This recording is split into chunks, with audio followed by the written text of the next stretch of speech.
Tamires, ela conhece muito, ela tem especialização em ABA, que é voltado para o autismo, já trabalhou com esse público por muito tempo, né? Então, por favor, Tamires, nos brinde, o público é seu. Obrigada. Gente, boa noite. Conto com a participação de vocês durante toda essa roda de conversa. Eu não estou aqui para palestrar com vocês, eu estou aqui, na verdade, para que a gente possa trocar informações. Esse primeiro contato nosso é principalmente para tentar sensibilizar e chamar a atenção daqueles que conhecem pouco a respeito do autismo e para aqueles que vivenciam essa difícil realidade, que é o dia a dia de lidar com a criança autista. Diferente do que se pensa, né? Algumas pessoas pensam assim, nossa, o autismo é algo muito atual. Na verdade, não. Isso já é algo que vem de lá de trás. Durante a palestra, durante essa roda de conversa, vocês vão perceber que há anos atrás também já se falava assim na questão de crianças, só que elas eram vistas de uma forma como se fossem apenas deficientes mentais. Infelizmente, assim como os adultos, eles ficavam isolados. Eles não tinham participação social. Mas, enfim, antes da gente começar a discutir sobre esse tema, eu queria me apresentar para vocês. Alguns aqui já me conhecem, alguns rostos já são conhecidos, mas meu nome é Tamires, sou psicóloga, também sou psicopedagoga, clínica institucional. Além disso, qual foi meu primeiro contato com o autismo, gente? Na verdade, quando eu me formei em 2013, assim que eu saí, qual foi a primeira coisa, a primeira porta de entrada que me apareceu? Foi atender especificamente na escola uma criança que tinha essa escola havia recebido uma criança autista e o pai havia entrado na justiça, enfim, exigia-se que tivesse um atendimento especializado e aí foram e fizeram essa proposta. E aí na época eu pensei, meu Deus, que desafio grande, porque até então não era próximo, mesmo durante a graduação, a gente vai falar muito pouco relacionado a essas crianças que tenham necessidades educacionais especiais. Mas aí, a minha mestre de TCC e também, além disso, também eu também tenho o título de pesquisadora pela FAPESB e também sou perita judicial. Então, assim, quando teve essa demanda, eu falei, gente, eu vou socorrer a Mayra. Mayra, que foi minha orientadora, tanto do projeto de pesquisa quanto do TCC, ela é mestre em educação especial. Liguei para ela, falei, Mayra, eu estou com um desafio muito grande, não sei se eu tenho condição de aceitar. Eu falei assim, olha, eu fui convidada para poder atender e começar a trabalhar com crianças com necessidades educacionais especiais, mais especificamente de uma escola do município que recebeu uma criança autista. Aí a Mayra pegou, a primeira coisa que ela fez foi, você vai estudar a aba. Enfim, ela me mandou esse material, me enviou. Tive que destrinchar tudo, eu tive uma semana para poder me adaptar e a partir daí iniciar essa atividade. Na medida que eu comecei a nome dessa criança, até a Evelyn, eu falo sobre ela com a autorização do pai, né, na verdade. Quando a gente começou a trabalhar com a criança, que muitos olhavam com aquela questão assim, nossa, não entendia por que ela está na escola. Você não aprende. Como é que ela não aprende? E foi comprovado que ela aprendeu e aprendeu muitas coisas, só que aprende de uma forma diferente de nós. Assim como também eu tenho um aprendizado diferente de Fátima, que também é colega, que é psicóloga também, que aprende de uma forma diferente de Bianca, que aprende de uma forma diferente de Andressa. Na verdade, cada um de nós temos nossas potencialidades e existem aquelas falhas também que de repente eu não vou... Eu, por exemplo, eu posso ser muito boa na minha área de atuação, mas se me colocar para construir uma casa, meu Deus do céu, não tem nem quem vai morar dentro, porque eu não sei para onde ir, não sei como é que faz. Eu não desenvolvi minhas habilidades para isso. Então a primeira coisa que a gente tem que pensar é na questão da equidade. Tratar diferentes daqueles que são diferentes. E todos nós aqui somos diferentes. Quando a gente fala sobre dificuldade de aprendizagem, a gente também tem que pensar relacionado a onde está a deficiência do ensino. Quando a gente acha que todos aqueles têm que aprender da mesma forma. E para a gente iniciar um pouquinho, por que falar de autismo? Antes da gente iniciar, eu queria convidar todos vocês para que fizessem uma reflexão. Antes da gente falar sobre esse tema que tem sido tão debatido, tão discutido, principalmente quando se trata na educação, no desafio da educação, eu queria que cada um de vocês se imaginassem num país distante. Pensem junto comigo. Vocês saem daqui do Brasil, vai para um país no qual vocês não têm domínio da linguagem, vocês não conhecem a linguagem, vocês estão de mãos atadas, sem poder se gesticular, sem conseguir compreender que o outro fala e sem poder se fazer compreendido. Por um minutinho eu queria que vocês pensassem nessa situação, de verdade, tentem imaginar comigo. Como é que seria estar num país distante, de uma língua que você não conhece, não podendo se fazer compreendido, de mãos atadas, se sentindo sozinho e sem conseguir compreender o que aquelas pessoas falam? Como é que vocês se sentiriam? Alguém gostaria de fazer uma participação? Alguém consegue se imaginar nessa situação?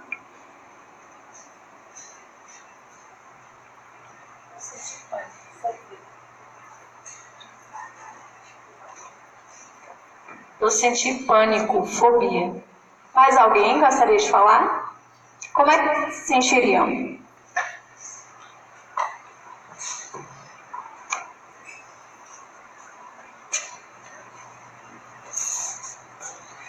Boa noite. Eu, por exemplo, sou de Livramento, Nossa Senhora.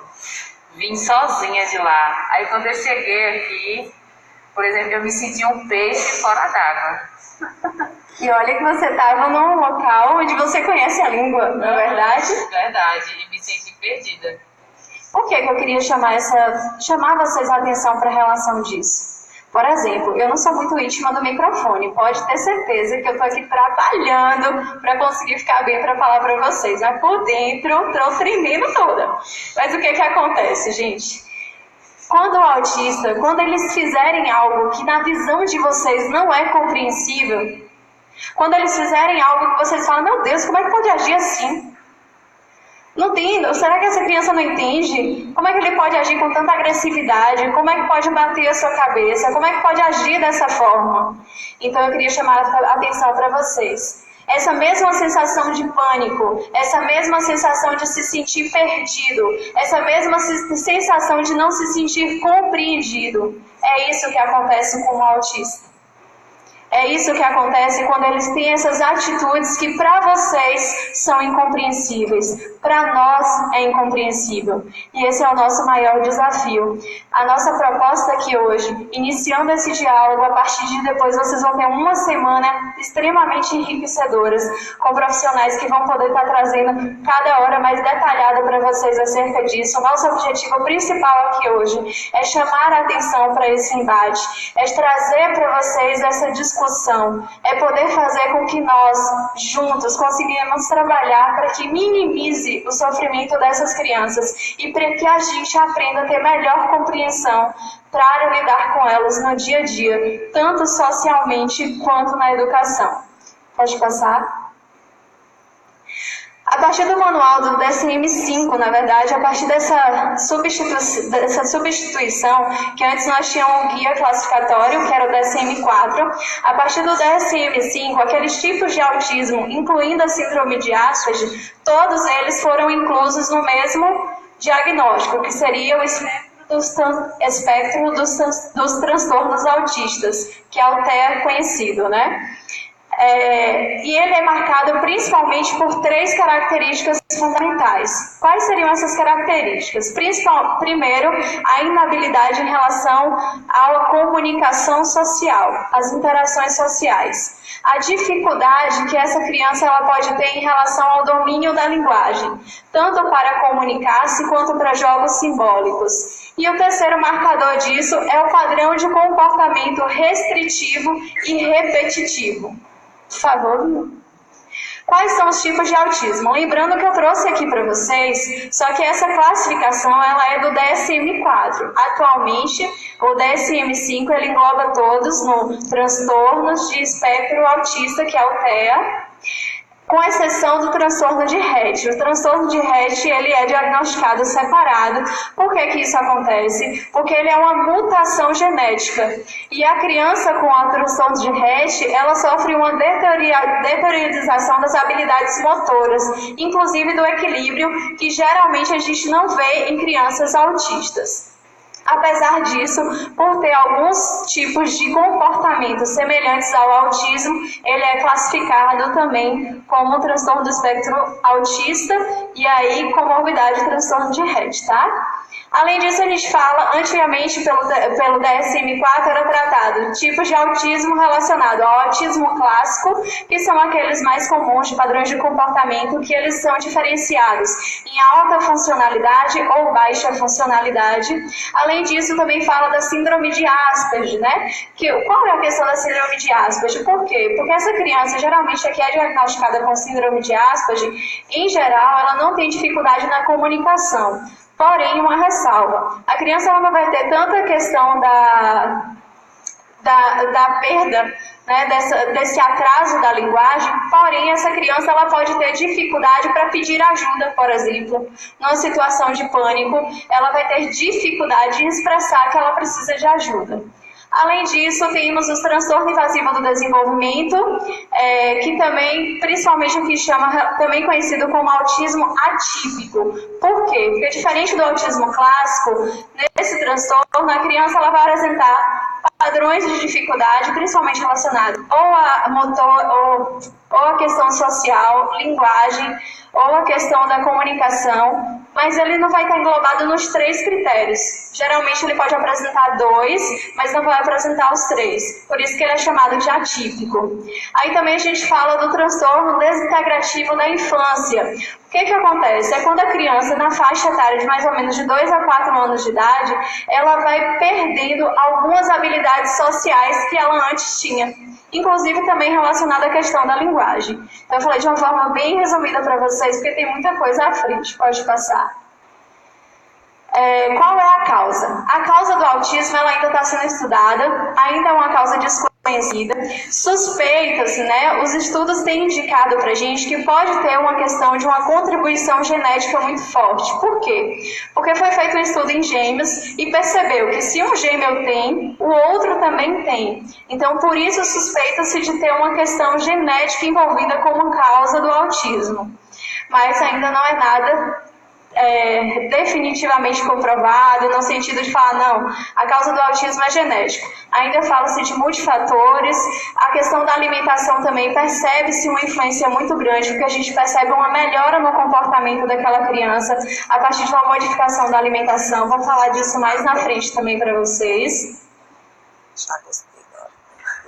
Aí eu esqueci de falar também, mas também vem a questão, alguns estudos mostram que pode ter alguma influência, por exemplo, da questão do período gestacional ainda. Quando a mãe ainda está no período gestacional, caso tenha tido alguma falha em relação também ao cromossomo X. E também tem a questão, algumas mães têm rubéola congênita, por exemplo. São fatores que podem ser influenciadores, mas como eu disse, ainda estão estudos, né? A gente não tem uma comprovação. Aqui falando em relação às estatísticas, gente, eu tô olhando assim um tempinho porque eu tô sem óculos e eu não enxergo muito bem a distância, então eu tô vendo tudo embaçado. Mas aqui, relacionado às estatísticas, os estudos mostram pra gente que a incidência do autismo ele é maior em meninos do que em meninas. A cada 4 crianças diagnosticadas com autismo, uma vai ser menina. E a cada 4 crianças diagnosticadas com autismo, 3 serão meninos. O que isso mostra pra gente? Que, em geral, se tratando de autismo, 75% dos casos são meninos e 25% dos casos são meninas. Além disso, aqui foi onde eu quis chamar a atenção de vocês, que não é uma coisa só de agora. Na verdade, o autismo já vem há muito tempo. Os estudos eles se tornaram mais efetivos depois de muito tempo. Em 2013, a gente teve um avanço muito maior, inclusive. Aí aqui mostra pra gente, nas décadas de 50 a 70, pelo que mostram os estudos, 0,4 eram diagnosticados por autismo a cada 10 mil pessoas. Quando a gente fala que a partir dos anos de 1987, a cada 10 mil pessoas, 7 eram diagnosticadas com autismo. A gente já está percebendo um leve aumento aí.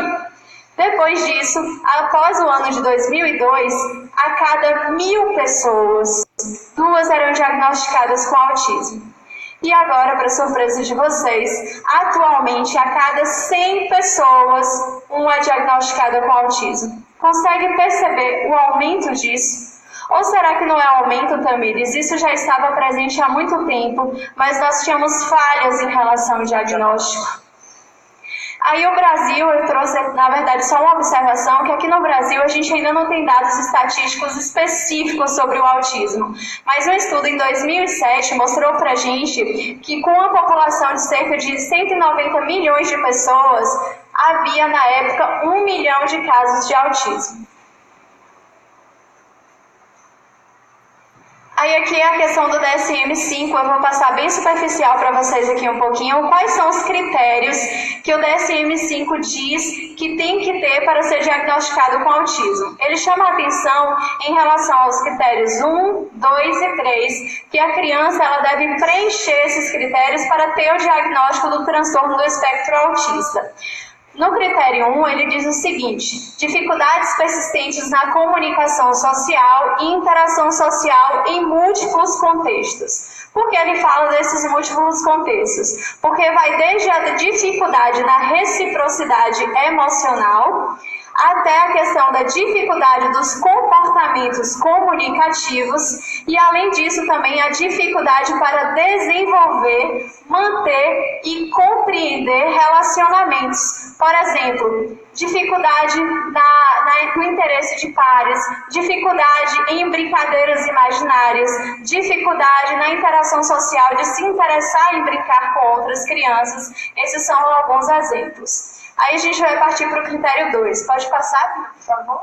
No critério 2, ele traz a questão dos padrões restritivos e repetitivos de comportamentos, interesses ou atividades, que aí inclui desde aquela questão de apego a um objeto específico, que a gente acha que é muito comum, e que geralmente, gente, esse apego para eles... No finalzinho eu trouxe um vídeo para também trazer de uma forma visual para que vocês possam compreender um pouquinho, principalmente aqueles que não têm um convívio ainda com a criança autista. Mas eu tenho um exemplo de um outro paciente também que eu acompanhava, que atualmente está morando em Salvador. Essa criança, ela tinha um hábito e que a mãe não conseguia entender, porque ela passava por algum lugar, sempre que estava principalmente chegando em algum espaço novo, ela passava e arrancava uma folha da árvore, tipo um galinho da árvore, ela arrancava as folhas e ficava com o galinho na mão. Eu então entrava qualquer coisa, um papel, mas ela precisava segurar na mão. Até que a gente conseguiu identificar que da mesma forma, por exemplo, eu quando estou ansiosa, como eu estava ali agora há pouco, eu apelo para quê? Faço minha técnica de respiração, procuro pensar positivamente, dou uma segurada também, por isso vocês vão ver minha mão o tempo todo assim, é a minha forma de autocontrole. É a forma que eu encontrei para tentar diminuir a minha ansiedade. E no caso dessa criança, quando ela está com medo, tem pessoas que fazem o quê? Rói a unha, não é verdade? Essa criança, ela tem uma forma diferente. No caso desse, que eu atendia, era estar com um objeto na mão, um papel, alguma coisa que ele pudesse segurar, porque aquilo é tranquilizado. Alguns vão ter um padrão de comportamento, e antes, é até importante dizer isso, antes geralmente ele fazia o quê? Ele batia a cabeça na parede. A gente conseguiu substituir esse padrão de comportamento por algo que não ia trazer uma lesão para ele, porque se ele ficasse batendo na cabeça, uma hora ele poderia se machucar. Substituiu para estar segurando primeiro o galinho da árvore, depois a gente conseguiu substituir para um papel, que ele sempre trazia seguro na mão, para que ele ficasse mais tranquilo. Então a gente também tem que compreender que aquilo que a gente acha atípico, nós também temos os nossos hábitos, nós também temos as nossas manias, e aquilo que vai nos deixar mais tranquilo em uma situação que a gente considera estressora. Mas voltando aqui para o critério 2 ainda, aí fala dessa questão dos movimentos motores, essa questão dos... uso de objetos estereotipados, que foi esse exemplo que eu trouxe para vocês, a insistência nas mesmas coisas. O que significa isso? A dificuldade que o autista tem a se adaptar, sabe? Ele está habituado à rotina. Ele tem uma dificuldade em modificar aquela rotina. E além disso, também a gente fala dos interesses fixos e altamente restritos, anormais, de intensidade e foco relacionado a alguma coisa. Parar, ficar olhando para um lugar por muito tempo, entre outras coisas. E além disso, a hiporreatividade a estímulos sensoriais de interesses comuns. O que é que significa isso? O autista, ele pode apresentar, não significa que ele vai apresentar tudo isso, ele pode apresentar um aumento ou uma diminuição em relação à percepção sensorial dele. Por isso que quando a gente vai receber uma criança autista, por exemplo, na sala de aula, a gente tem que procurar tentar diminuir a quantidade de estímulos que tem ali, daquela poluição visual para ele. Porque o que acontece? Enquanto eu estou aqui falando, alguém poderia, por exemplo, estar mexendo no celular, estar fazendo algum barulho, e aí vocês, quem quisesse, conseguiria se concentrar no que eu estou falando. Mas a criança autista, ela ouve tudo ao mesmo tempo. Por isso que às vezes gera aquela questão estressora, sabe? Então, por isso que às vezes ela tem aquela reação aguda, agressiva, que a gente não consegue compreender. Porque imagine você perceber tudo ao mesmo tempo. Por que a dificuldade do contato visual, Tamires? Porque ao que eu olho para você, eu estou vendo a sua figura. Mas a criança autista, quando ela vai te olhar, é como se ela estivesse vendo várias fotos ao mesmo tempo. É como se estivesse te fotografando ali. Imagina. Sabe aquela imagem? Abrindo, fechando. Aquilo vai te trazer uma angústia. Então é isso que acontece. Aí a gente parte para o critério 3, por favor, Pinho. O critério 3, ele traz sintomas que devem estar presentes precocemente no período do desenvolvimento. Por quê? Porque quando quando ele traz essa observação, é porque a criança autista, ela não vai apresentar a questão do comportamento, a mudança, os sinais, ela não vai apresentar depois dos 5 anos. Erroneamente, algumas pessoas pensam que a criança com autismo ela não pode ser diagnosticada até os 2 anos. Pelo contrário. Gente, quanto mais cedo o diagnóstico de uma criança autista, melhores as chances de prognóstico, melhores as chances da gente estimular e desenvolver as habilidades daquela criança. Inclusive, eu trouxe para vocês aqui em seguida os sinais de alerta em cada fase, nos 4 meses de idade, nos 6 meses de idade, para que a gente possa ficar um pouco mais atento. Lembrando que cada um de nós vai se identificar em alguma coisa ali, gente. Então, para ter o diagnóstico de autismo, tem que ter um cuidado muito grande. E é necessário a avaliação de uma equipe multiprofissional. Além do neuro, é encaminhado para psicopedagoga, para psicólogo, para fonoaudiólogo, até a própria fisioterapeuta tem uma participação importante também em relação a isso, entre outros profissionais. Mas, enfim, quando falo que os sintomas eles devem estar presentes, também significa que, a depender, eles podem estar maiores, podem apresentar mais exacerbados ou mais diminuídos, a depender do tempo, a depender da idade. Numa idade tal, ele pode apresentar mais intenso aquele sintoma, e numa idade de 4 anos, por exemplo, ele pode apresentar menos aquele sintoma. Além disso, o critério 4 mostra pra gente que são sintomas que causam prejuízos significativos no social, profissional ou outras áreas importantes. Por que o critério 4 não é obrigatório para ter o diagnóstico de autismo? Porque a gente trouxe um exemplo para vocês, por exemplo, da síndrome de Asperger, que a criança, ela é diagnosticada com transtorno do espectro autista, mas ela não tem um atraso na linguagem. Ela vai ter uma dificuldade relacionada à expressão, aos jogos simbólicos, mas ela não vai ter um atraso na linguagem, por exemplo. E além disso, a gente traz o critério 5, que são: essas perturbações não podem ser explicadas somente por deficiência intelectual, mas podem ter comorbidades. Porque nem toda criança autista, ela vai ter atraso cognitivo. Nem toda criança autista, ela é deficiente mental, ela não vai ter esse prejuízo. Mas podem ter outras comorbidades associadas, sim. A gente também sabe que tem crianças autistas que têm a hiperatividade associada, outras não têm, enfim. E aí uma observação. Pode ser com ou sem comprometimento intelectual e ou linguagem concomitante, ou associada a outras condições médicas, genéticas, de outro transtorno de neurodesenvolvimento mental ou comportamental. Ok? Se faz necessário também a questão do diagnóstico diferencial, porque nós também temos outros transtornos de neurodesenvolvimento, nós também temos outros transtornos que podem estar associados. A questão do TDAH, que às vezes algumas pessoas acabam confundindo, então tem que ter um cuidado muito grande em relação ao diagnóstico. Aqui são os sinais de alerta para vocês. Aos 4 meses de idade. Quais são os sinais de alerta relacionados aos 4 meses de idade? Você observar se a criança não estiver acompanhando objetos que se movam na sua frente, se ela não sorri para as pessoas, se ela não leva as mãos ou objetos à boca, se ela não responde a som altos, até próximo dela, se ela não responde isso, ela não tem um contato visual em relação a isso, se ela não emite sons com a boca, aqueles balbuciozinhos, se é uma criança que ainda não está sustentando a cabeça, se é a criança que tem dificuldade em mover os olhos para todas as direções e se ela teve perda da habilidade, de alguma das habilidades que já possuía antes dos 4 meses. Pode passar, por favor? Aqui aos 6 meses de idade. Não tenta pegar objetos que estão próximos. Se com 6 meses a criança não desperta o interesse de tentar pegar algo que está próximo a ela. Se ela não demonstra afeto por familiares, por pessoas muito próximas. Se ela não responde a sons emitidos próximos a ele. Aí tem até a imagem de uma mãe conversando com a criança, ela está olhando para o outro lado. Está próximo, mas ela não responde a isso.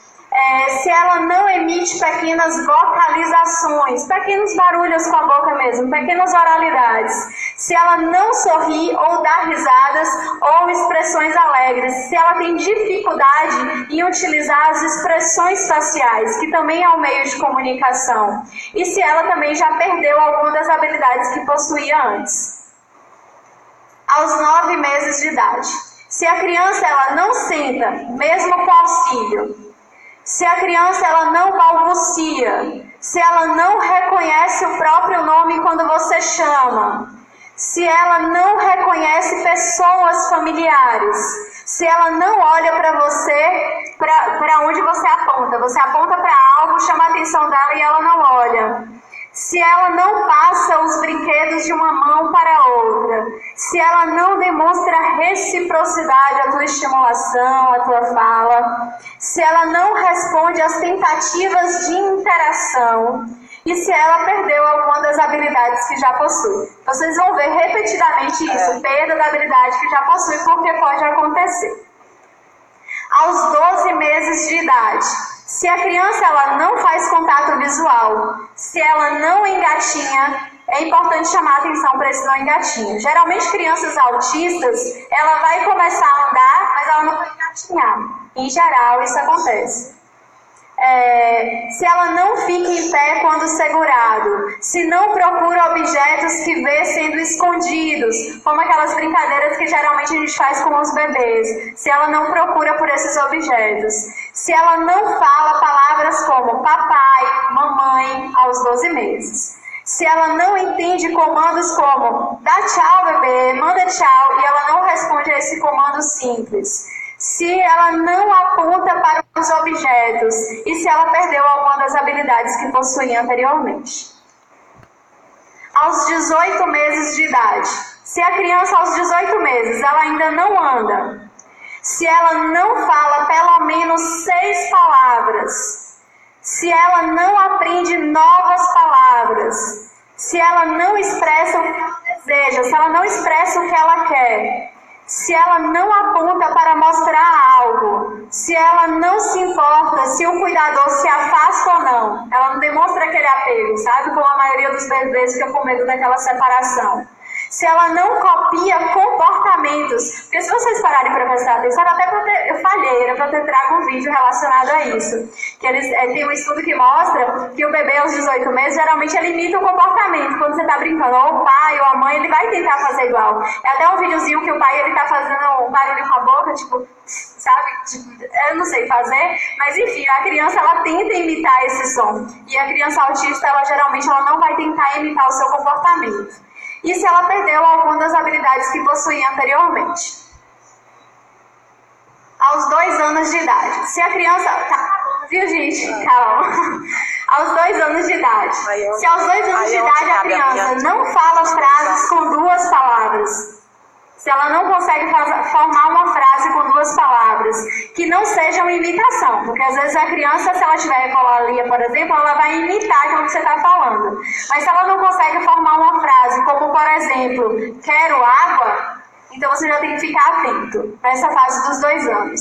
Se ela não copia ações ou palavras, se ela não copia copia o comportamento, se ela não segue instruções. Por exemplo, às vezes a gente pede algo simples para aquela criança, ela não vai entender. Ela não vai seguir o seu comando. Então já é para você também. Se ela não anda de forma equilibrada, ela ainda aos 2 anos de idade ainda anda meio desequilibrada. Se ela não entende o que fazer com utensílios comuns, como colher, telefone, escova de cabelo, se ela não consegue entender. E se ela perdeu alguma das habilidades que possuía anteriormente. Aos 3 anos de idade. Se a criança, aos 3 anos, ela ainda cai muito ao andar, se ela fala muito pobre ou incompreensível, se ainda tem a fala muito atrasada, se ela ainda tem uma fala muito pobre, se ela não compreende comandos simples, se ela não consegue brincar daquelas brincadeiras imaginárias de faz de conta, se ela não consegue brincar com brinquedos simples, por exemplo, quebra-cabeça, se não há interesse em brincar com outras crianças, se ela perdeu alguma das habilidades que possuía anteriormente. Aos 4 anos de idade. Se aos 4 anos de idade a criança ainda não brinca com outras crianças, se ela interage com poucas pessoas, e geralmente as pessoas que elas vão interagir não é da mesma faixa etária de idade dela, se ela resiste em trocar de roupas, se ela não aprende histórias imaginárias, se ela não aprende aquelas histórias de faz de conta, que a gente tem o hábito de contar para os nossos pequenos, se ela tem dificuldade na fala, se ela não entende comandos simples que você emite para ela, se ela não usa pronomes corretamente do tipo você, eu, se ela não utiliza isso corretamente, se ela tem dificuldade em rabiscar um desenho, e se ela perdeu alguma das habilidades que ela possuía anteriormente. E aqui aos 5 anos de idade, aí tem até a imagem de uma criança que ela está na escola, ela está olhando para o outro lado, como se ela estivesse ignorando a presença do professor ali. Aí a gente chama atenção. Se a criança ela não demonstra variedade de emoções, aquela dificuldade de expressão facial, como a gente citou, se ela é uma criança pouco ativa, se ela é uma criança que se distrai facilmente, ela está aqui, você está conversando, daqui a pouco ela olha e se distrai, olha para um outro lado. Se é uma criança que ela não interage com as pessoas, não interage com os colegas, não interage com você, tem dificuldade de interagir com a família, se é uma criança que não sabe diferenciar o que é real e imaginário. Por exemplo, uma criança autista, se você fala para ela, por exemplo, assim, eu morri de vergonha, ela não vai entender, ou você fala assim, fulano morreu de vergonha. Ela vai entender o morreu. Ela não vai entender o de vergonha, ela não vai compreender que você está falando aquilo relacionado à vergonha. Tanto que quando a gente orienta os pais em relação a comandos simples com a criança, a gente sempre fala para usar frases curtas, sabe? Não. O não vir primeiro, para que ele consiga entender aquilo. Porque se você falar algo muito extenso, a criança ela não vai conseguir compreender. Ela não vai compreender a sua mensagem. E se é uma criança que não desenha figuras, se é uma criança que não consegue escovar os dentes, tomar banho ou se vestir sozinho, além disso, se é uma criança que não conversa sobre atividades ou experiências diárias vivenciadas por ela, se é uma criança que não consegue falar o nome próprio completo, falar o nome inteiro. Por exemplo, Tamires Souza Lima. Eu vou falar Tamires, mas em geral a criança ela não consegue falar o nome dela completo. Se é uma criança que não consegue jogar ou praticar uma variedade de atividades se é uma criança que não usa o plural ou o tempo passado de uma forma correta, se é uma criança que perdeu habilidades que ela possuía anteriormente. Como é que funciona o diagnóstico? Eu sei que está bem pequenininho, mas assim, esse material pode ficar disponível para quem se interessar, pode me procurar, que eu posso fornecer para vocês sem nenhum problema, tá? Aqui relacionado ao diagnóstico, a idade, ele chama a atenção para dizer sobre a importância da aceitação da família em relação ao diagnóstico, da participação da família e da necessidade de um diagnóstico precoce. Quanto mais cedo a criança for diagnosticada, volto a dizer, melhor o prognóstico dela, melhor a gente vai conseguir estimular e melhorar aqueles comportamentos inadequados da criança. Em relação às síndromes, né, que eles estão dizendo, muitas vezes o autismo ele é confundido com outras síndromes e com outros diagnósticos. Por isso a importância de procurar profissionais para você ter o seu diagnóstico diferencial, para ter o diagnóstico correto e fazer o tratamento correto da sua criança. Porque se a gente for olhar ali, durante a fase de desenvolvimento, cada criança ela vai responder de uma forma. Então pode ser que algumas elas tenham características de comportamento de uma criança autista, mas que não respondam necessariamente a todos os critérios para que de fato seja diagnosticado com autismo. Porque hoje em dia a gente também tem que ter um cuidado muito grande, igual a época da hiperatividade, né? Chegava inúmeros diagnósticos de hiperatividade sem um cuidado exato, sem realmente estar procurando investigar direitinho. Em relação aos médicos, é importante dizer que o tratamento para o autismo ele tem que ser com uma equipe inter e multidisciplinar. A gente precisa do psicopedagogo, a gente precisa do terapeuta ocupacional, a gente precisa do psicólogo, do fonoaudiólogo, nós precisamos do neurologista. A depender se tem alguma comorbidade associada, o psiquiatra entraria junto também nessa tarefa. Alguns casos, a gente precisa também do fisioterapeuta, quando a gente fala do transtorno de Rett mesmo relacionado, até para melhorar essa questão do espaçamento global. Nutricionista. Eu ia falar agora. Em relação ao nutricionista, também é extremamente importante. Porque apesar de a gente não ter estudos ainda comprobatórios, mas a gente percebe, os pacientes que iniciaram e que mudaram a alimentação dos seus filhos, eles tiveram uma resposta melhor ao tratamento. As crianças, elas respondem melhor. E eu iria até trazer mais relacionado a isso, porém, a gente vai ter participação de nutricionista durante a semana, então, para não tomar o espaço da colega, eu trouxe uma coisa bem curta, mas lá na oportunidade, acredito eu que ela vai explicar para você direitinho até a questão da síndrome do intestino, algumas coisas que demonstram para a gente que os estudos comprovam da importância relacionada à alimentação. A alimentação, gente, é como eu digo, o intestino da gente é o nosso segundo cérebro, né? Então não tem como não estar ligado. Além disso também, a gente tem algumas atividades que são bacanas, que é a ecoterapia, a ABA é uma forma de tratamento também, entre tantas outras. A questão da música também ajuda muito a musicoterapia. E algumas crianças autistas, elas vão precisar do tratamento farmacológico, outras não. Vai depender da necessidade. Aí, além disso, aqui ainda falando sobre o tratamento, o diagnóstico e a aceitação. O autismo é tratável e o prognóstico varia de caso para caso. É algo permanente até então, né? A demora do processo diagnóstico e aceitação é prejudicial ao tratamento. Se a família tem dificuldade de aceitar, se a família tem dificuldade em procurar, isso vai dificultar muito, porque quanto mais tempo passa, mais perdas aquela criança está tendo, né? Então, por isso a importância de vocês se atentarem a todo aquele período ali que a gente falou dos 4 meses, dos 6 meses, dos 9 meses, para poder estar atento ao desenvolvimento da criança. Além disso, a sociedade e a família, ela precisa contar com o quê? Com a equipe profissionalizante e inclusão social. E aí eu queria fazer uma ressalva relacionada à inclusão social para a inclusão educacional. Nenhuma escola, nenhum atendimento especializado, ele não veio para substituir a rede de ensino comum.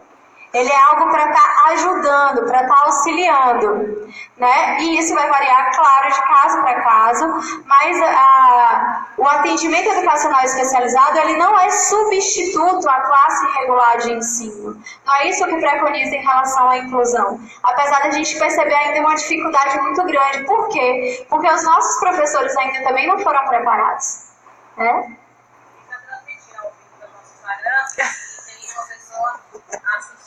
Perguntou o seguinte: ela tem uma prima de 3 anos e meio que não fala nada, reconhece praticamente ninguém, só as pessoas dentro de casa, e tem problema de desenvolvimento.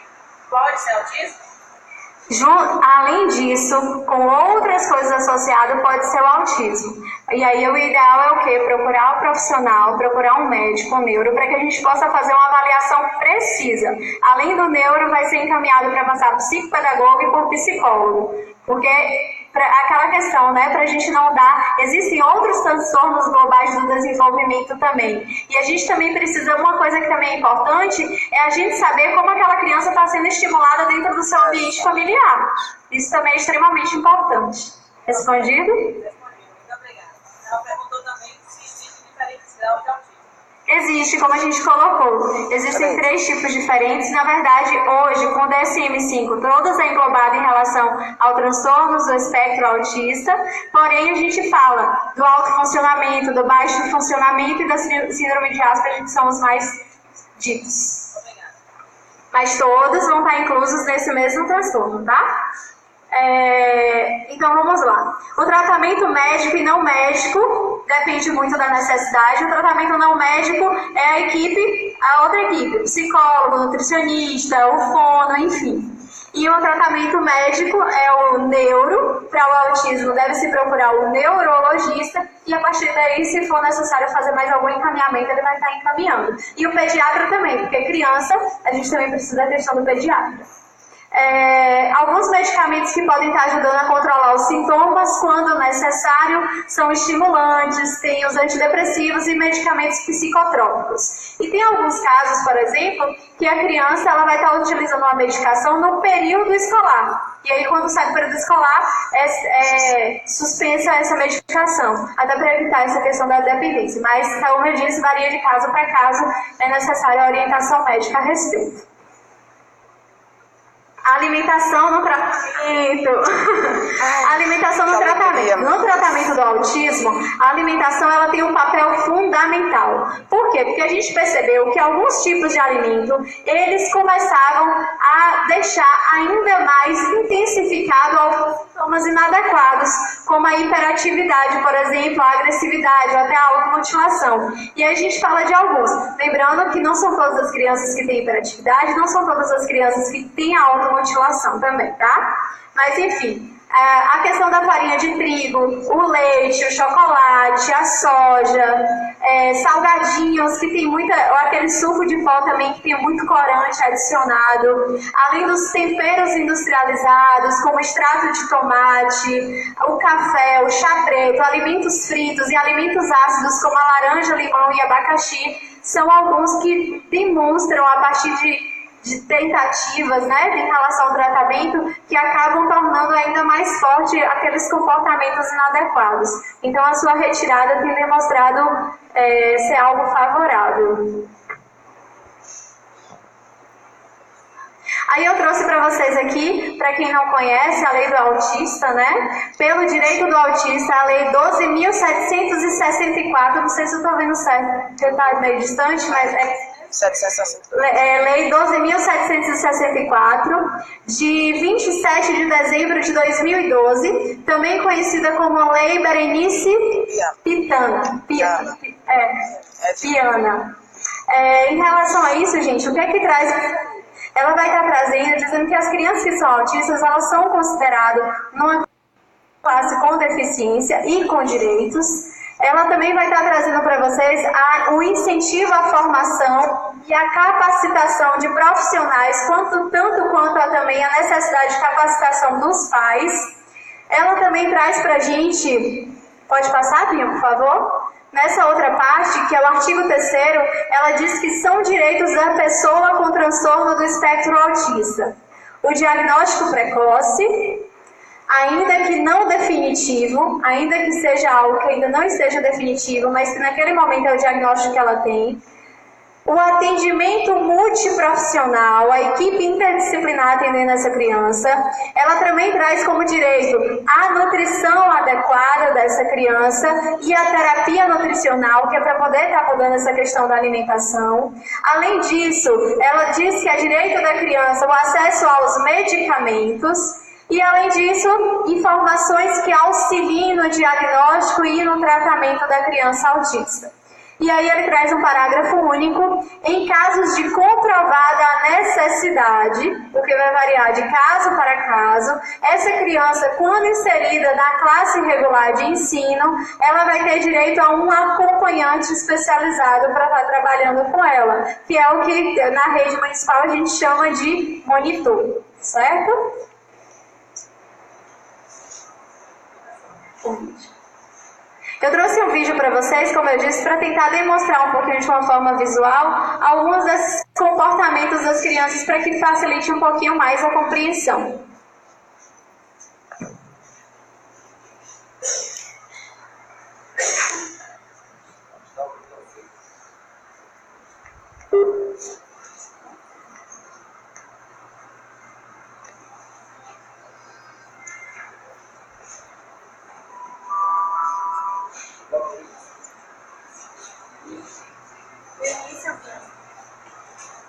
A gente teve que improvisar aqui o áudio.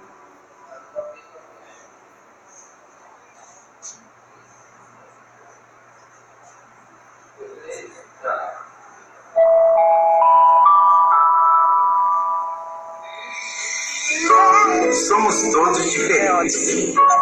E isso é maravilhoso. Algumas diferenças são fáceis de se ver. Altura, estilo do cabelo, cor dos olhos e por aí afora. Outras diferenças não conseguem se ver.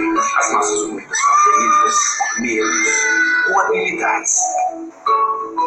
Curiosamente, a forma como vemos o mundo também é diferente. Por exemplo, o que você vê neste desenho? A maioria das pessoas vê um pato, mas algum de vocês talvez tenha visto um coelho. O que quer que tenha visto, você está correto. Isso é só uma ilusão no desenho para te mostrar que todos os cérebros funcionam de maneira diferente. O cérebro é o computador do seu corpo, controla e trabalha de forma diferente em cada um de nós, como se aprende. Por isso é que todos somos bons em coisas diferentes. Como se sente, porque todos nós sentimos emoções diferentes. E como você se comunica. Por vezes, o cérebro está conectado de uma forma que afeta os sentidos, como entendemos as situações e como interagimos. Isto é designado como autismo. Muitas pessoas têm autismo, por isso é provável que você conheça alguém que seja autista. E por essa razão, será muito útil saber um pouquinho sobre o autismo. As conexões especiais por dentro de um cérebro autista, por vezes, fazem a pessoa ser muito boa em tarefas que nós achamos muito difíceis, como, por exemplo, a matemática, a pintura, a música. Mas também pode acontecer o contrário, e atividades que consideramos muito fáceis são incrivelmente difíceis para aprender, como, por exemplo, fazer amigos. Os sentidos constantemente enviam informações para o cérebro sobre o ambiente que nos rodeia e sobre as outras pessoas. No entanto, enquanto os sentidos da pessoa e o cérebro não comunicarem bem, o cérebro pode ficar sobrecarregado e confuso, afetando como essas pessoas veem o mundo. Se imagine descendo a rua.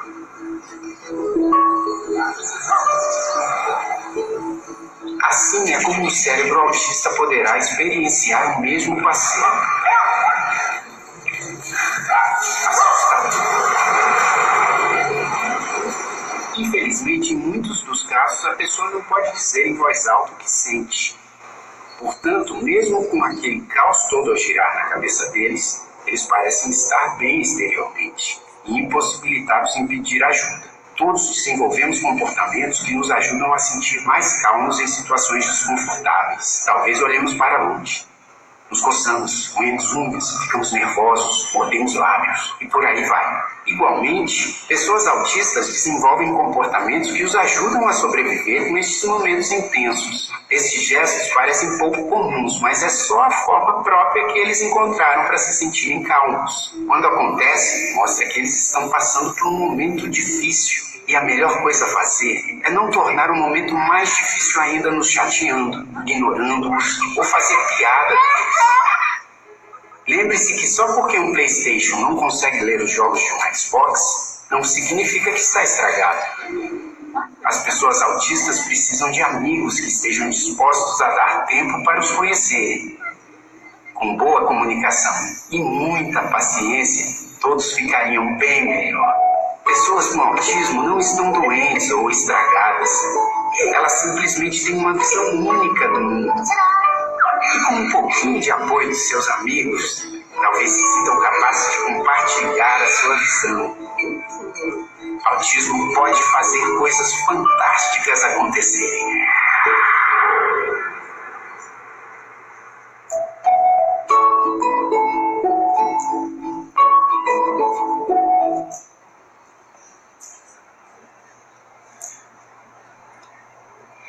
Quando o homem aprende a respeitar, quando o homem aprender a respeitar até o menor ser da criação, seja animal ou vegetal, ninguém precisará ensiná-lo a amar o seu semelhante. Muito obrigada pela atenção de cada um de vocês.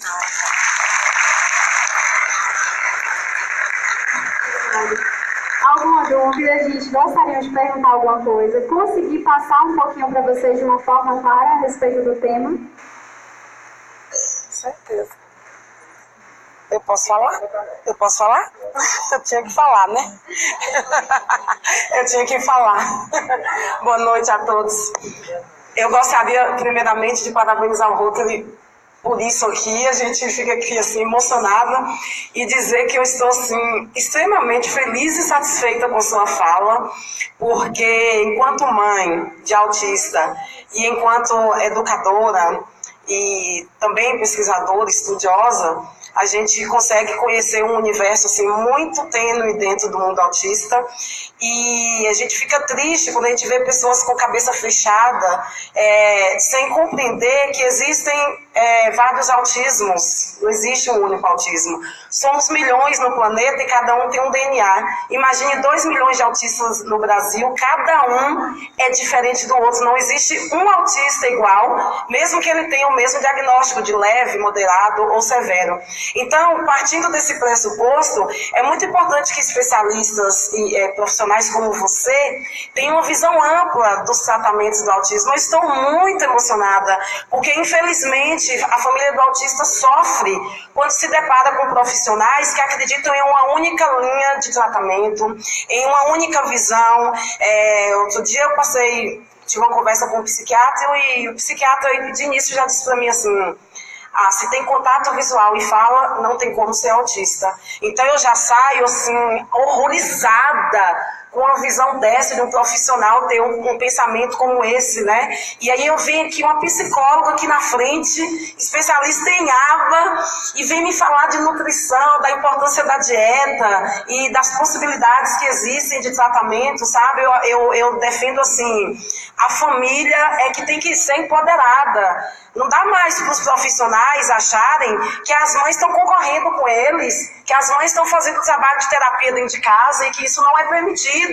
A criança autista ela precisa de estímulo e uma hora de terapia não dá conta. Gente, o que a gente mais vê na Rede Globo são as matérias sobre autismo, onde eles fazem questão de colocar os números. Um tratamento para um autista custa em torno de R$10 mil por mês. Quem é mãe de autista aqui que paga esse valor? Eu acredito que nenhuma, porque até a gente não tem. Então, os profissionais, nós vivemos num momento agora, na comunidade autista, que a gente está implorando aos profissionais que empoderem os pais. A fono, na hora que está lá na sua sessão, a psicóloga quando está na sessão, ela tem que trabalhar com a família e dizer: mãe, aqui nós estamos trabalhando essa habilidade, em casa você vai fazer isso, você vai fazer aquilo. Não é à toa que a terapeuta ocupacional, ela prescreve a dieta sensorial, para que a gente possa em casa fazer a nossa parte. Então, eu quero aproveitar essa oportunidade que eu falo muito, para convocar toda a sociedade brumadense que não tem autista na família. Uma pesquisadora norte-americana, na última pesquisa, ela disse que em poucos anos nós teremos assim, um autista em cada lugar, em cada canto da sociedade. Na padaria você vai encontrar um autista, no supermercado você vai encontrar um autista. Então a gente precisa conviver com isso.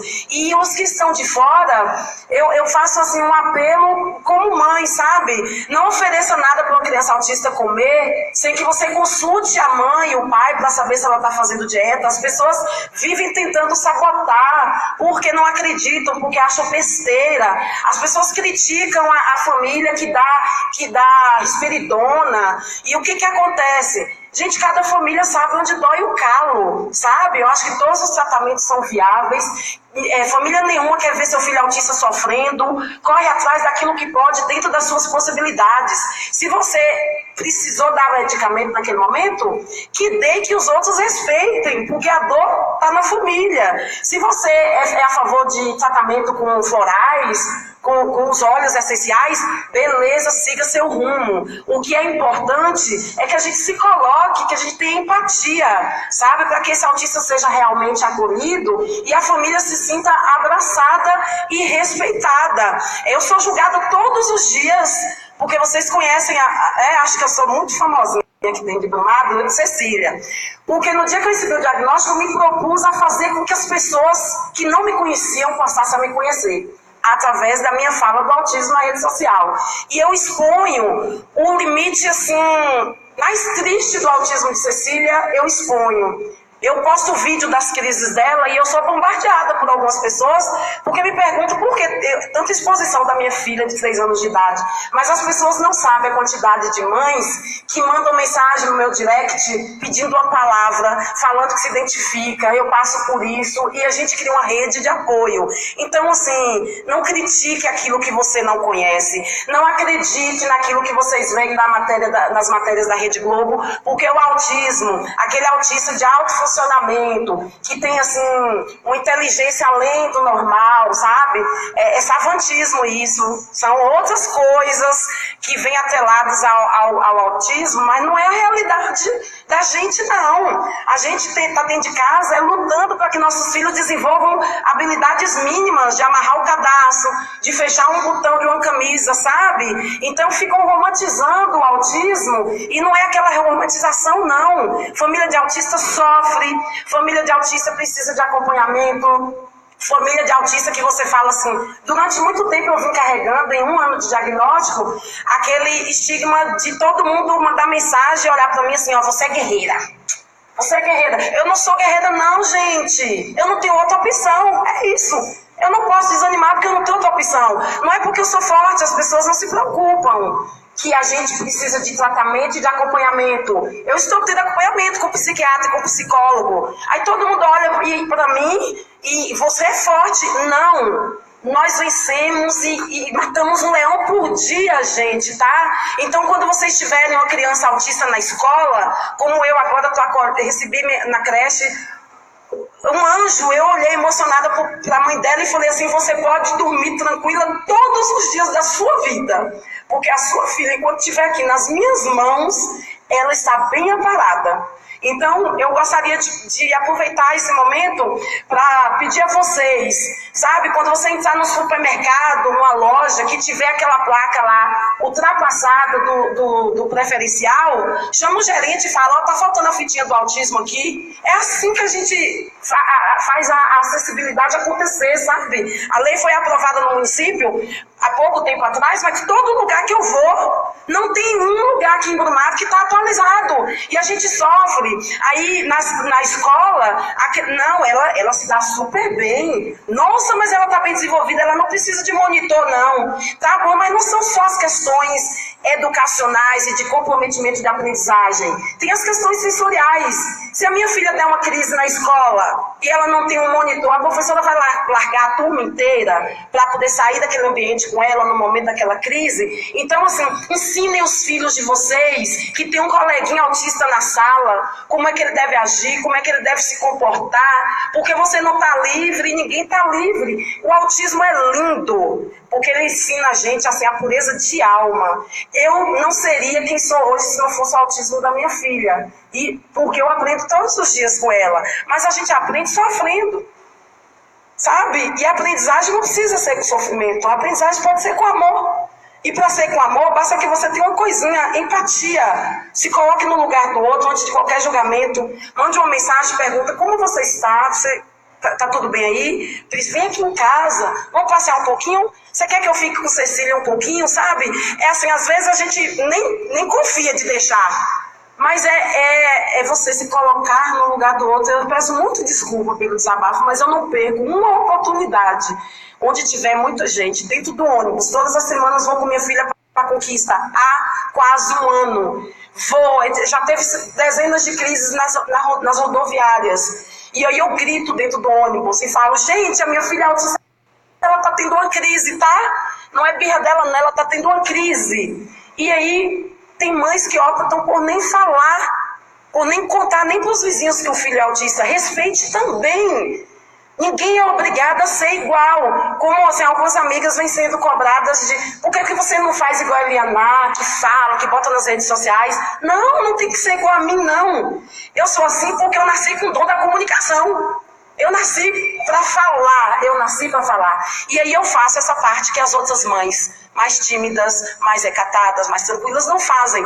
Cada um no seu lugar, fazendo o seu papel e empoderando as famílias. Incentive sempre. Incentive a família de autista a correr atrás, a desenvolver atividade em casa com o seu filho, a botar seu filho para correr, para pular, para que ele desenvolva. E não acredite que se você não fizer nada, aquela criança vai desenvolver, porque não vai. A regressão é uma palavra que assusta a família de autista todos os dias da nossa vida. A gente dorme preocupado se no outro dia nosso filho vai parar de falar ou vai deixar de desenvolver uma habilidade que ele já tinha antes, porque o autista, até na fase adulta, ele corre esse risco. Então, assim, vamos nos empoderar, a gente precisa estudar, a gente precisa ler, não tem outra saída para a família de autista, a não ser estudar, assistir, acompanhar outras mães nas redes sociais e formar uma rede de apoio, porque a gente precisa se sentir, antes de mais nada, abraçadas, compreendidas e incluídas. Obrigada e parabéns. Eu estou apaixonada por você.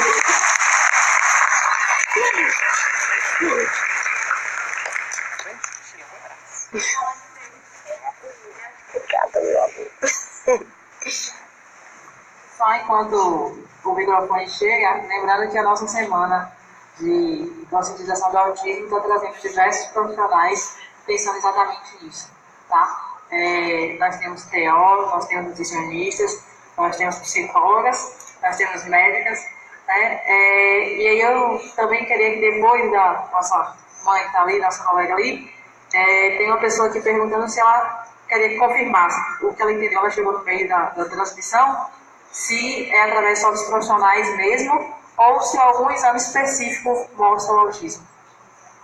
Ai, como seria bom. Seria ótimo.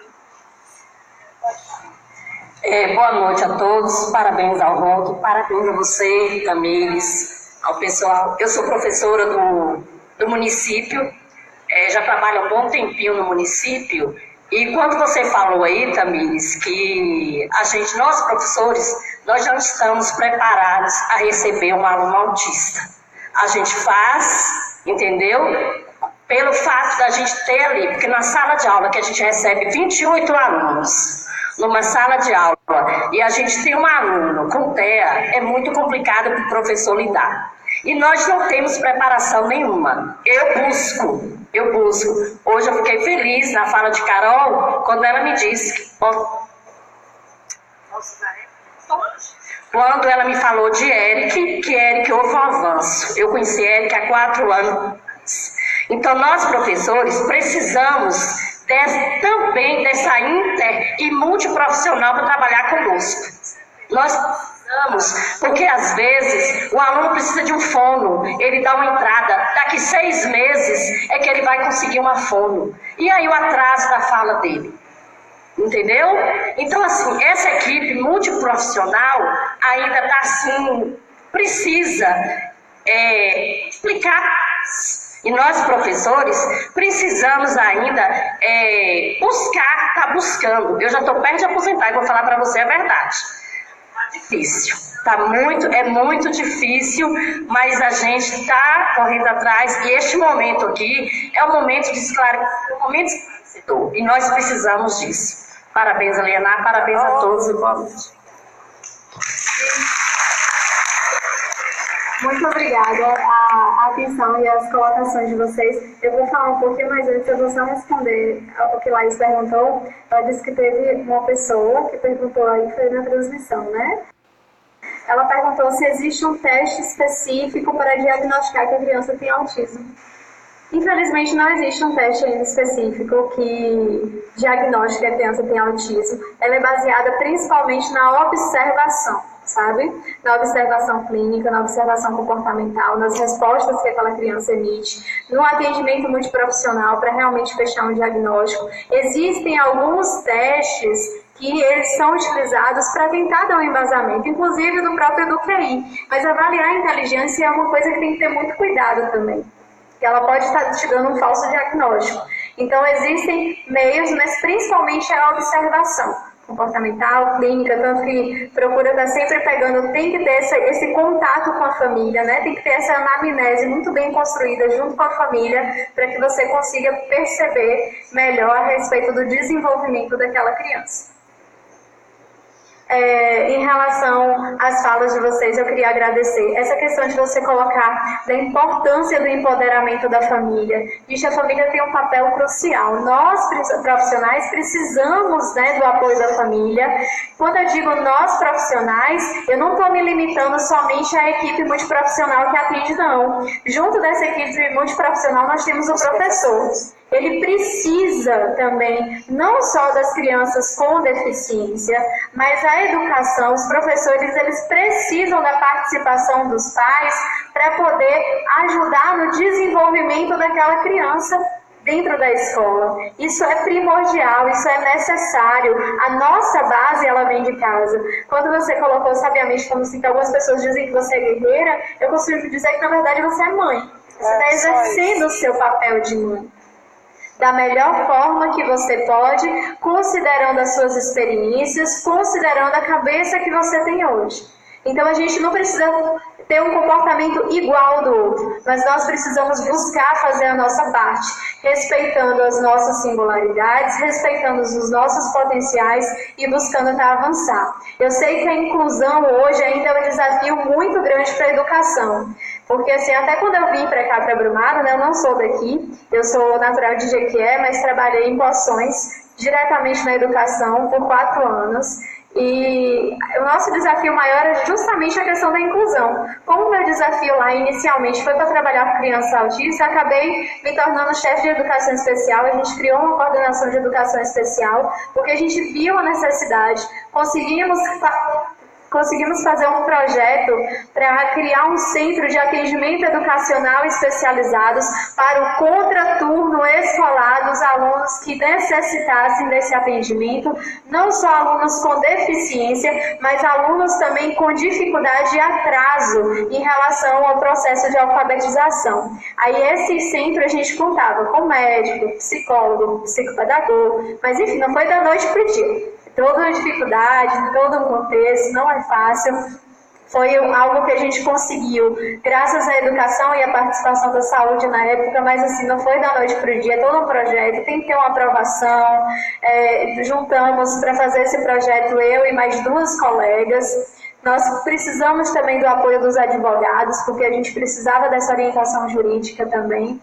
Então, para mim, é uma gratificação muito grande poder falar desse tema do autismo, que ao mesmo tempo é um desafio, porque eu falo que é algo que me emociona muito. Quando eu precisei abrir mão de lá do meu trabalho, quando eu optei em abrir mão para poder conhecer novos lugares mesmo, se eu não abro mão, hoje eu continuo atendendo lá particular, mas assim, quando eu abri mão disso me doeu muito. Eu sempre falo com a Laís e até peço desculpas a vocês e me emocionar, porque assim, não foi por não gostar mais daquilo que estava fazendo, a necessidade que a gente tem de crescer mesmo, né?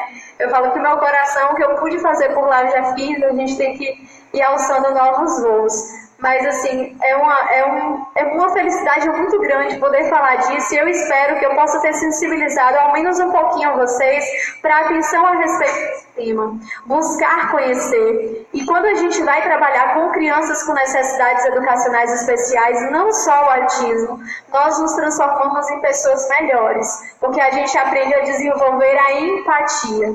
A gente aprende a perceber que cada um recebe e emite de uma forma diferente. O que dificulta, porque quando a gente fala de autismo, dessa dificuldade na comunicação, se nós formos parar para pensar, mesmo a gente que não tem um diagnóstico, Quantas vezes nós não entramos em conflito dentro da nossa casa ou dentro do nosso ambiente de trabalho pela dificuldade da comunicação?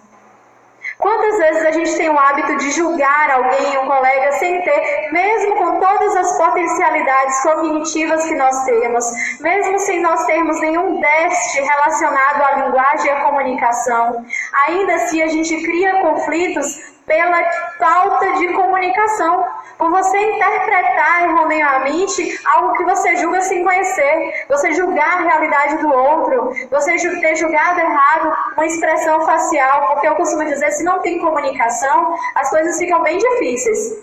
Se eu chego no meu ambiente de trabalho e de repente Laís está lá com a cara fechada e eu sou a pessoa que bati. Eu posso ter dois tipos de ações. Eu posso olhar para a Laís e pensar, nossa, a Laís está diferente comigo, será que eu fiz alguma coisa? E aí eu fico quieta, eu mudo com Laís e isso vai gerar só um conflito. Na verdade, Laís, ela estava com um problema pessoal no qual ela não conseguiu guardar e ao invés de eu ter chegado para ela e perguntado, Laís, num outro momento, Laís, eu percebi que eu cheguei aqui hoje, você estava diferente, foi alguma coisa que eu fiz? Eu daria para a Laís o quê? O direito de reparação. Ela poderia me observar, ela poderia me dizer, não, Tamires, olha, na verdade não é com você, eu que não estou muito bem hoje. Pronto, poderia ter encerrado o conflito. Mas às vezes a gente faz o quê? A gente toma a nossa interpretação, não fala para o outro e cria um conflito. Então, se nós, pessoas que não temos um diagnóstico, temos essa dificuldade na comunicação, temos essa dificuldade em lidar com situações estressoras, por favor, se coloquem no lugar de uma criança autista, que recebe todos esses estímulos sensoriais de uma vez, como foi retratado ali no vídeo. Eu desço uma rua, aí tá, tem o barulho do carro, tem um cachorro latindo, mas é tranquilo, eu consigo fazer aquilo. A criança autista, ela entra em desespero, porque ela recebe todos aqueles estímulos de uma vez só. Imagina o quanto aquilo traz o conflito. Então é isso, gente. Muito obrigada pela paciência, por vocês terem esperado até agora. Uma excelente semana realizada para todos nós. Mais uma vez, obrigada, Tamires, pela parceria de sempre, desde quando a gente começou o projeto. Obrigada a todos e todas que estão aqui presentes. Eu vou ler a programação da nossa semana, exatamente pensada nisso, de empoderar a família e empoderar os profissionais que passam pelas dificuldades, pelos perrengues, a gente sabe disso. Nós temos 2 oficinas que vão acontecer lá na Faculdade Pitágoras, que também é uma parceira nossa, na quarta-feira, às 15 horas. Com atividade de desenvolvimento para as crianças autistas, com a pedagoga Moana Meira, né, que já trabalha com autismo também, ela também que é também, né, ela é presidente da PAI, tem uma sala de autismo lá, vai contribuir com a gente na quarta-feira. E na sexta-feira, dia 29, às 10 horas da manhã, com o tema Como lidar com o comportamento do autismo, com a Patrícia Martins, que é psicóloga e que atende já crianças autistas, ela é de Vitória da Conquista. Essas oficinas não precisam inscrição antes, tá? Vai ser por ordem de chegada e com a lotação máxima do espaço. Vai ser lá na Faculdade Pitágoras. Além disso, nós temos palestras todos os dias, a partir de hoje até sexta-feira, às 19 horas. Eu vou ler bem rapidinho aqui para a gente passar. Amanhã, às 19 horas, no SEMAC, né, o Sistema Sensorial nas Crianças com Autismo, com a terapeuta ocupacional Rose Moitinho.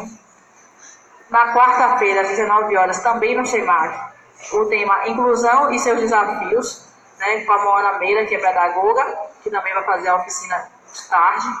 Na quinta-feira, dia 28, a gente tem palestra às 9 horas da manhã, também no SEMAC, com o tema A Importância do Diagnóstico Precoce, com a doutora Juliana Nunes, que é neurologista, neuropediatra, e que vai atender aqui no núcleo de autismo de Brumado, recentemente contratada.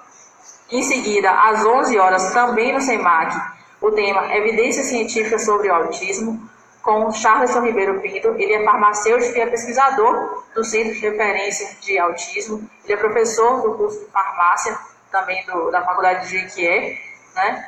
Vai contribuir com a gente também.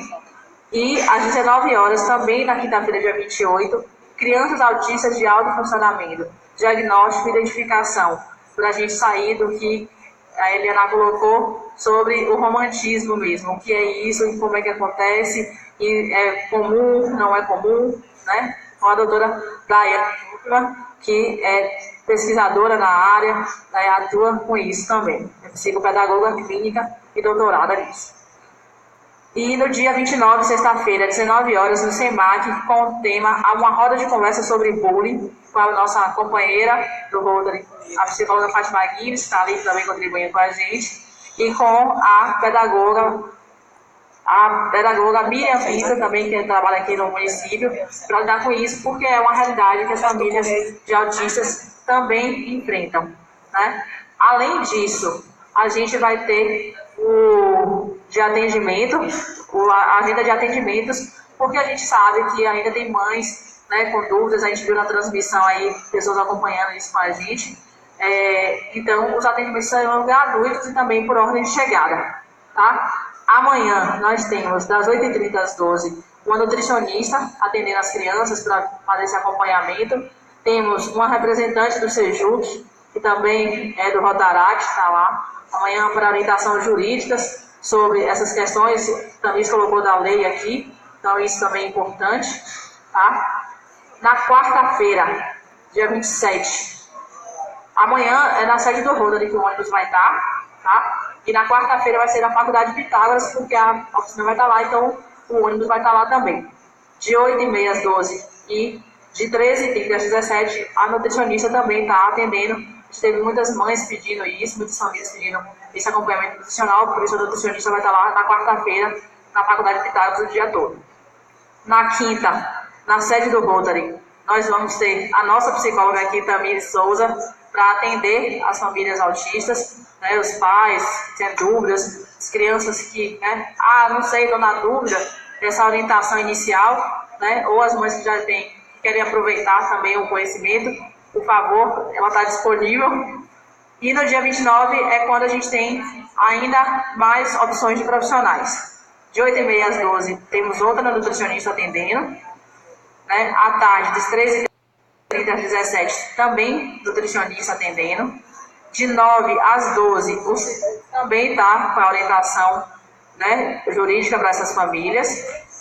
De 13 às 17, na sexta-feira ainda, a doutora Maiara Teixeira, né, se dispôs a atender também essas crianças que estão com algum atraso de desenvolvimento. Estou na dúvida, será que é, será que não é? Ela consegue dar esse atendimento, essa orientação, tá? A ideia não é sair de lá taxado, é autista ou não é autista. A gente não tem isso. A gente precisa orientar as mães para procurar o caminho. E teremos também, de 13 às 17, a doutora Patrícia Martins, que é psicóloga. Ela sim vai estar lidando, né, focado com a equipe dela, de estudantes que são focados nisso, em pesquisadores, isso para dar o diagnóstico. Claro, novamente, a doutora Patrícia ela não vai fechar um diagnóstico ali, como bem também colocou, o diagnóstico do autismo não é simples, mas é exatamente orientar e preparar, dizer assim, mãe, sim, isso aqui parece que é um autismo, a gente vai precisar pesquisar mais, ou não, isso aqui não é autismo, mas você precisa cuidar do seu filho de uma outra maneira.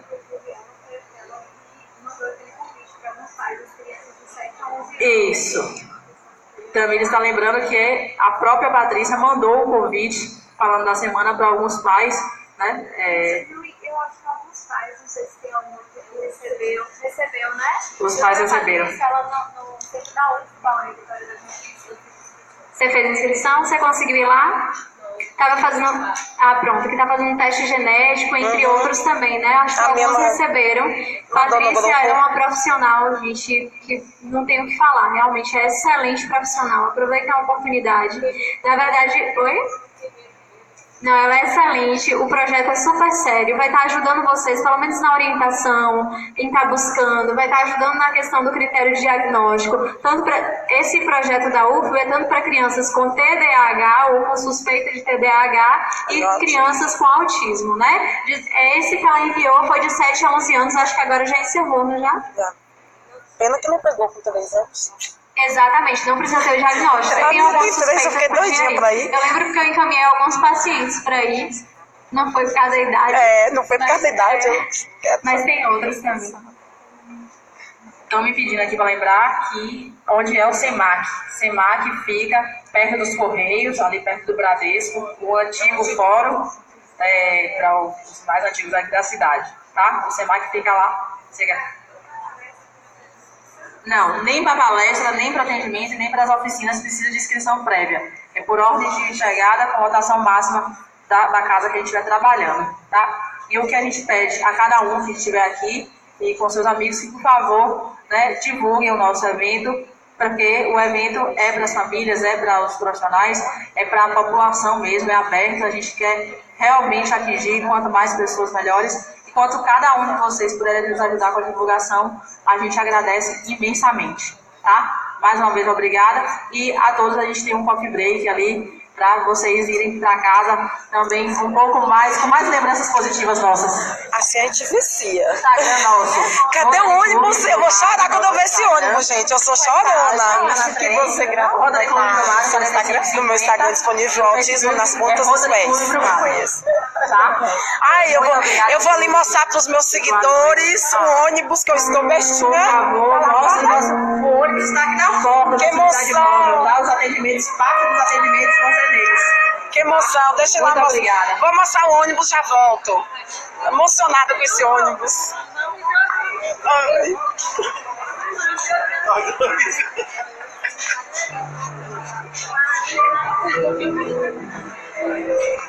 Leo, eu tô ao vivo com meus seguidores, porque eu vou fazer inveja pros meus seguidores do país inteiro, mostrando o ônibus.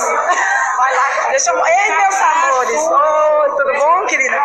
Deixa eu mostrar pros meus seguidores aqui, pra todo mundo ficar com inveja. Deixa eu mostrar o ônibus pro povo. Aqui, ó. Saúde móvel.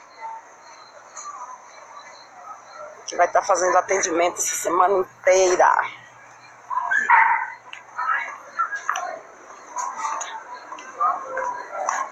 Pronto.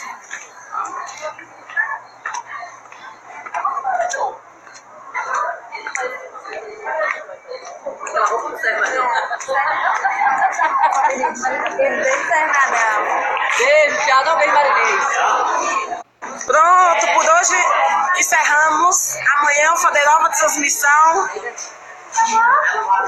Deixa eu fazer os seguidores aqui ficaram com inveja de um evento desse. Olha, gente, aqui a gente é bem tratado, olha. Depois de uma palestra dessa a gente ainda come e bebe, que coisa maravilhosa.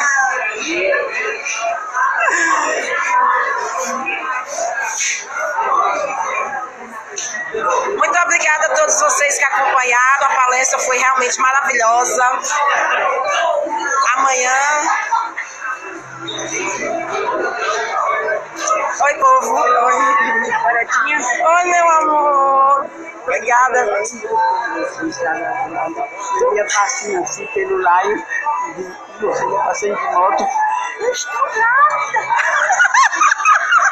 Menina, você lembrou disso? Que maravilha. Feliz da vida. Eu tava gritando pros 4 cantos. Pois é, a menina live. Meu Deus do céu. Eu tava, sabe por quem encontrei a professora? Ayla. Eu tava com a Ayla, eu contei com foi. Eu contei, aí eu passei de moto gritando com a Ayla. Ayla, eu tô grávida, feliz da vida. Quem é aquela Ayla? Feliz já a minha felicidade. Eu já divulguei pra todo mundo. Foi meu amor, é meu amor, meu presente, né? Meu presente de Deus. Exatamente. Eu tenho que cuidar, porque foi tanto tempo esperando por ela, né? Obrigada, minha amiga. Nunca tem filho assim, sabe? Mas ele era lindo. Que é Wagner. Eu tô fofocando mesmo aqui, ó, porque ela tá dizendo que lembra quando eu estava grávida. Você tava querendo me, o povo que tava querendo me ver, e ó, o pessoal lá tá falando, ó, a fofoca ao vivo. A gente tá fofocando ao vivo, cadê? Oi, amores. Gente, cadê? Cadê a psicóloga top? Ah, gente, já foi embora, né? Amores. A psicóloga top, deixa eu dar um cheiro, deixa eu dar um aperto nela ali. Essa é a cara, gente, ó. Nós somos. Sejam retadas como uma menina. Ai, esse povo rouba assim.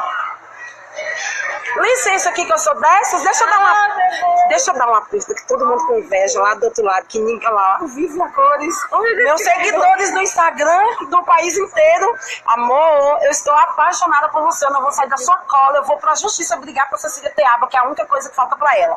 Enquanto eu ainda não posso, né? Porque eu tô fazendo a pós. Aí eu vou colar em você. Dar tchauzinho. Foi maravilhoso. Eu tô apaixonada por você, eu quero levar você pra minha casa. Obrigada. Você depois disponibiliza esse material. Claro. Não vou divulgar sem dar sua.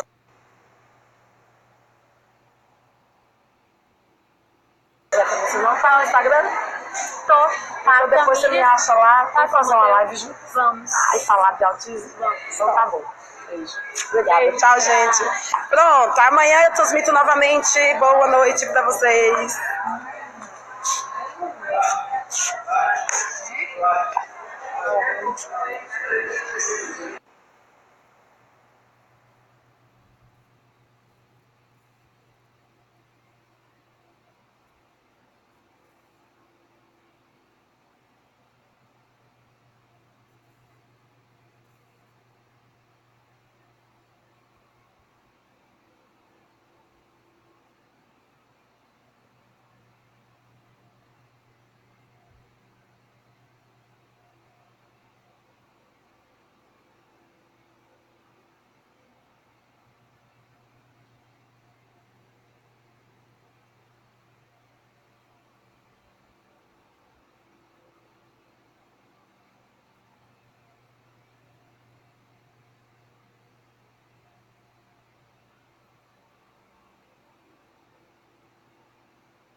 Oi. Você pode assistir lá? Pode assistir lá um pouquinho? Assistir um pouquinho? Pode. Pera aí. E fala. Mamãe, assiste. Mamãe, assiste. Vai. Não. Você fez aqui? Ô, filha. Dá pra fazer no banheiro. Mamãe, só você... Tira o vestido, vai xixi. Tira o vestido. Nossa, você quer vestir. Por favor.